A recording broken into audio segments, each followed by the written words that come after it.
we'll move on to our last session. And so it is my privilege and honor to introduce my boss, Ann Hutchison. She's the president and CEO of the Fort Collins Area Chamber of Commerce and became president and CEO last January 1st. So over a year now. She started with the chamber in 2003 as policy committee coordinator and was promoted to executive vice president in 2005. Before moving into the CEO role, Hutchison directly managed the communication and event departments, assisted in the day-to-day operation of the chamber, and managed issues and political advocacy, as well as the chamber's Leadership Fort Collins and Leadership Northern Colorado programs. Most recently, she has been a key leader in the community pandemic economic response, recovery, and reignite efforts. Ann has been a member of the Talent 2.0 steering committee since inception and will provide us an update on the progress of Talent 2.0 and our upcoming talent series and many other things. So Ann, it's all yours. Thanks so much, Yvonne. We are so excited to have Yvonne on our team, but as well to be continuing this history of hosting a talent summit, sharing important information with you, our business community, about how you can manage the challenging space that we're all in. Before I do a very, very quick update on where we've been with Talent 2.0 and where we're headed, I want to invite to join us Kelly DiMartino. So Kelly is our interim city manager for the city of Fort Collins.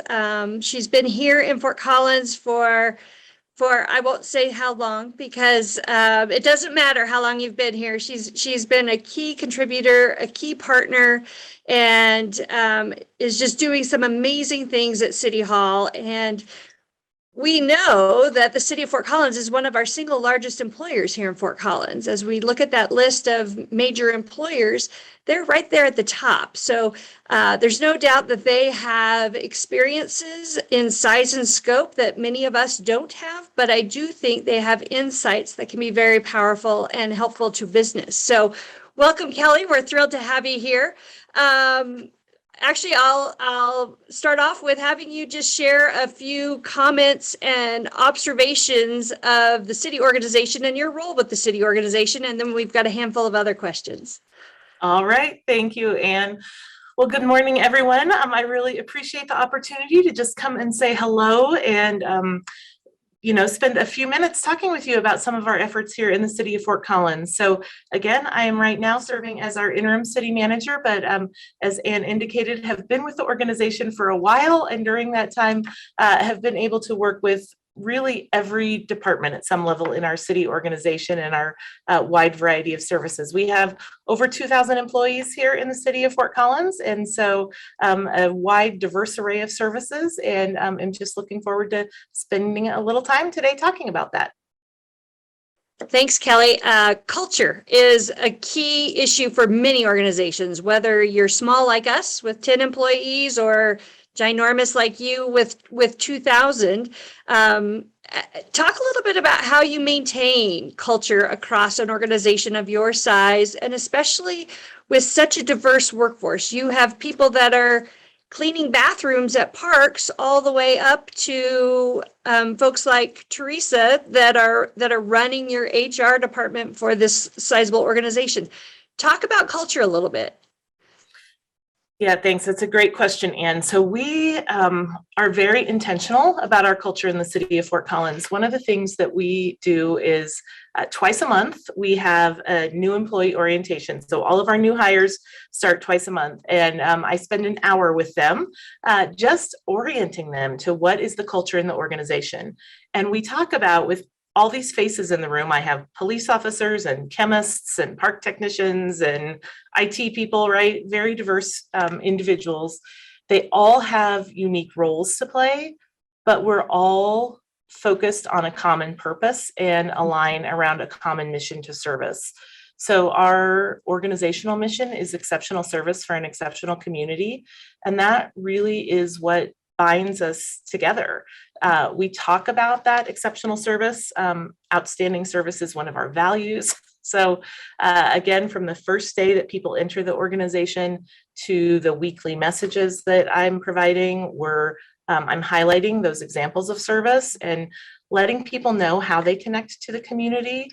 I will say, we also have some subcultures in the organization, right? The police subculture may be different than the park subculture. And we think that's healthy as long as they're all connected to that general mission and vision of the city. So we spend time intentionally talking about it and making sure that our behaviors reflect the culture we want to have. Fantastic. And a wonderful suggestion, whether, again, you have 2,000 employees or you have 10, making sure you understand what your culture is and providing opportunities to reinforce it is something we can all do. We've all been impacted by pandemic, economic downturn. The last 2 years have been certainly a very interesting social study on change. Talk a little bit about how your organization has managed through the last 2 years with changing regulations and expectations of work. Just observations from your seat relative to the last 2 years. Yeah, I would say that the disruption of the pandemic has changed us at nearly every level. And one observation is that city government can be agile and nimble. I know that may not be the first thing that comes to people's mind when they think about government, but we really have been able to pivot quickly where we needed to do so. And I think now what we're doing is trying to figure out how do we take those learnings and continue to adapt moving forward. The other thing I'll just say, and again, I think this is true whether you have an organization with 3 employees or whether you have, 3,000. The pandemic revealed our humanness, right? Everyone was dealing with this in the same way, and we all had to figure it out together. And so those connections and just the humanity that was revealed, I think, is something that as an organization we're continuing to work through. How do we embrace that moving forward? Wonderful. Thank you. Your organization, like so many of ours, have been impacted by what some are calling the Great Resignation, others are calling the Great Awakening. Certainly our organization ended up a beneficiary of the Great Awakening, but certainly City Hall and city government has been highly impacted by retirement of key leadership positions. Talk a little bit about how you've been able to manage through that, and very specifically the things that you've done over the last 6 months in order to really bring some stability back into your organization. Our organization has not been immune to the transition that's happening. We've had a lot of it. And again, I think we have been intentional about how do we try and, again, navigate and bring stability, as you mentioned. So we have been trying to keep up with the pace of change, I'll say, and levels of all levels of the organization. We've had a lot of recruitment going on. And so we have had to supplement bringing in additional resources in our HR team to help stabilize our teams more quickly. So our talent acquisition team is really getting focused on areas where we have intense market pressure, things like bus drivers, places that have direct service impact. Those are areas that have been hotspots that we have been focusing on. We're also zooming out and have an organizational conversation going on around the future of work. And so, again, looking at that through multiple angles in terms of ongoing hybrid and remote work options, in terms of technology and how we get better at some of our business process and digital acumen. Looking at our employees who have to be on site all the time, right? We don't have the ability of everyone to work remotely as some people want to be able to do. So we're really looking at all of those pieces holistically. The other thing I just want to highlight real quickly for this audience, because again, I think no matter what size your organization, we've created employee resource groups. One I'll highlight is a Caregivers Alliance. And again, the pandemic has just revealed more than ever the challenges to our caregivers. And so as I leave this meeting, I'm actually going to go to our executive leadership team and hear an update from our leaders of the Caregivers Alliance of some of the things that they're learning from their conversations with employees. So it's really listening to the organization and adapting. Ah, thank you for sharing those insights, especially those employee resource groups. What a wonderful addition and great path to be on in order to, again, reinforce your culture, which is about service not only to our larger community but to each other. So thank you for sharing that. Any other insights from the time that you've been in the city manager role that you'd like to share with our audience today, or other tips and tricks that could help some of our folks manage through this talent challenge that we're having right now? Well, I don't know about tips and tricks, but I would just say an insight for me has been how interconnected we are and how, again, much we're all sharing in these same challenges. I have been impressed with how much the community comes together. I think that's one of the special things about Fort Collins, and even events like this, I'm grateful to the chamber for pulling it together. So I guess my tip and trick would be to continue to rely on one another, and for your city organization, know that we are here both in a spirit of partnership with you all and also a spirit of service, and just welcome any ongoing conversations about how we can best work together. Fantastic. Thank you so much for a little bit of your time today, Kelly. We appreciate it, and certainly appreciate the City of Fort Collins being our gold sponsor for the Talent Summit today. Have a wonderful day. Thank you, Anne. You too. So while Kelly's jumping off, I'm going to share some slides just to walk a little bit through where we've been with this talent journey. So your Chamber of Commerce has been working in this space for really almost a decade. And our focus around talent really came into top priority in 2017 when we launched our Northern Colorado Prospers campaign and promised the business community that we would work diligently on this issue every single day. And that work over the last 5 years has really focused on knocking down barriers that we believe are impactful to the success of talent in Northern Colorado, working on alignment of the system. I oftentimes talk about how our workforce system is a bit of a battleship. It is ginormous in size, and there are a ton of partners that are working in this space. We've been working with those partners to make sure that we're all headed in the right direction. And then finally, we've been working on increasing access. So increasing access for employers to employees, but also making it easier for employees to signal to employers that they're interested in the work. Before I jump into that access piece, which is really a bit of a showcase for us, I do want to just let our audience know about the work we have continued to do on barriers. So we know that a huge majority of our citizens across Northern Colorado get into a car every morning and travel to their place of work. And many of them travel along I-25. We have been solely dedicated on expanding that roadway to 3 lanes from Fort Collins all the way to Denver and back. And unfortunately or fortunately, you're seeing the result of that work today. We have construction going on I-25. I know that we've got some closures coming up this weekend that'll be probably frustrating for the moment. But the good news is we are this close to getting that roadway completed and becoming an actual resource for us here in Northern Colorado in order for us to move goods and services. We continue to work with our state and our federal legislators in order to identify additional dollars in order to complete that project to its full vision. And again, are spending time every single day making sure that people don't forget about how important that roadway is and how it does impact our workforce here in Northern Colorado. When it comes to housing, we've been a convener relative to housing conversations. With I-25, it's very easy because we know exactly what the solution is. We need a whole bunch of money and we need a whole bunch of concrete, and we can expand that roadway to make it a more viable tool. With housing, the solutions aren't quite so simple.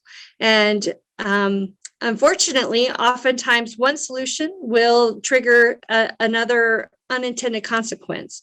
So we're spending a lot of time working with decision makers, working with employers, working with our larger community to really understand the impact of housing, especially attainable and affordable housing, and how we can create that here in Northern Colorado. And then finally, when it comes to barriers, there's no doubt that childcare has been a long-standing challenge for many of our workforce.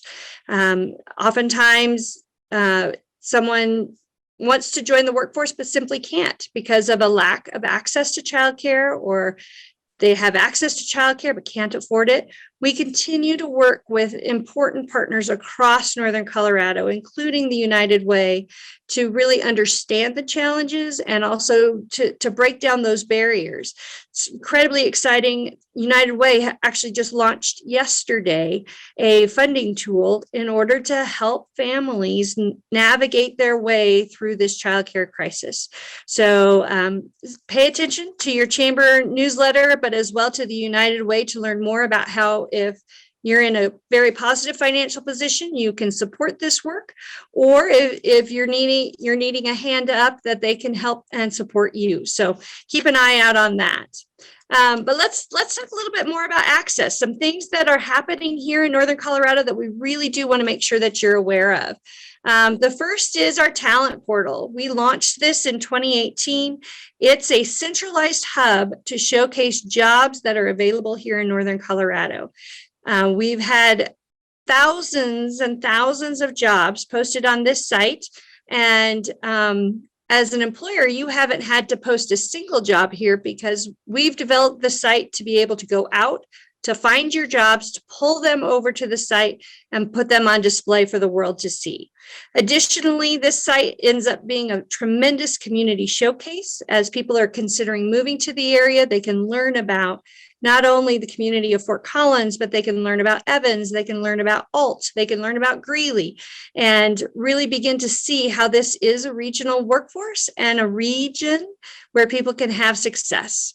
Finally, then, the portal includes employer resources that we encourage you to check out. Tremendous opportunities there, from one-page information sheets that you can share with prospective employees to a couple of other super fun things that I'm actually going to talk about right now. And that includes access to what we call Hire Me, Connect My Partner. That's a concierge service that was created by our friends at Larimer County with support by the Chamber. Through this effort, you can receive one-on-one customized services from the Larimer County Economic and Workforce Development team. And so if you're going out and you're hiring your next VP of strategic initiatives and her husband or wife is unable to find work here in Northern Colorado, with one call, we can connect you with Hire Me, Connect My Partner, and help that trailing spouse, that trailing family member, find the opportunity that makes the most sense for them. So that way, we not only hire a great person into our community, we connect their partner and we get a 2-for-1. And information about Hire Me, Connect My Partner can be found at workinnortherncolorado.com. Also available at that site and in a companion site is NOCO Inspire. And Sandra shared with us today some great insights relative to the Work-Based Learning Alliance and the work that the county is leading relative to bringing together all of our educational partners in order to make it easier for you as employers to add internships, apprenticeships, shadow opportunities, and more to your talent pipeline. So we certainly encourage you to visit nocoinspire.com to learn more about those various partners and the services that they can provide, hopefully creating more of a one-stop shop for you as a business employer, that you can more easily add those opportunities to the things that you're doing on a daily basis. And then finally, we've been spending a lot of time with our sector partnerships. These have been efforts where we've brought together, alongside many other community partners, industry to work on things that are just a little bit bigger than what they need to work on by themselves. But if they work together, they can move mountains. And we've got the health sector partnership and the Northern Colorado manufacturing sector partnership have been underway for over 10 years. And bringing those employers together to really understand issues that are larger than a single organization and moving the dial on those issues has been tremendous. Both of those partnerships have been highly focused on workforce, and they've certainly been able to do things like offer getting into the guts, a hands-on experience for kids to figure out if health services is something they want to do, or no co-manufacturing an opportunity to learn about the industry, understand how tremendous opportunity is in that industry if you make some decisions. We're also then happy to support the recent relaunch of the construction and trade sector partnership, bringing together those folks that are desperately searching for employees on a daily basis, but also wanting to change the way that they do their work on a daily basis. And coming soon, we have a retail hospitality sector partnership that's getting ready to launch. And we're starting conversations about a finance sector partnership. The commonality among all of these partnerships right now is definitely talent and changing the way that we find, train, and create talent. And we certainly invite any and all of you to join us in this work. Yvonne Myers, again, on our team, has been a tremendous advocate for sector partnerships through her time here in Northern Colorado, and is doing the work that she needs to do in order to make sure that these partnerships are tremendously successful for all of Colorado. And then finally, just want to give you a snapshot preview of where we're headed. So your chamber will continue to be highly involved in this space.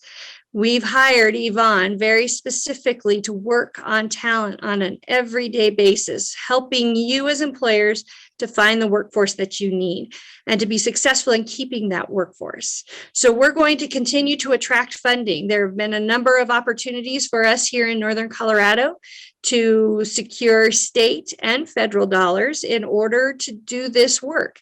We're going to continue to pursue those opportunities because if we can bring a resource to the table, it makes it easier for business to get the job done. And then finally, we'll continue to be a champion and a convener for our regional talent conversation. We're here to be your voice, business, and to make sure that we move that battleship exactly where it needs to go in order for you to find the talent that you need.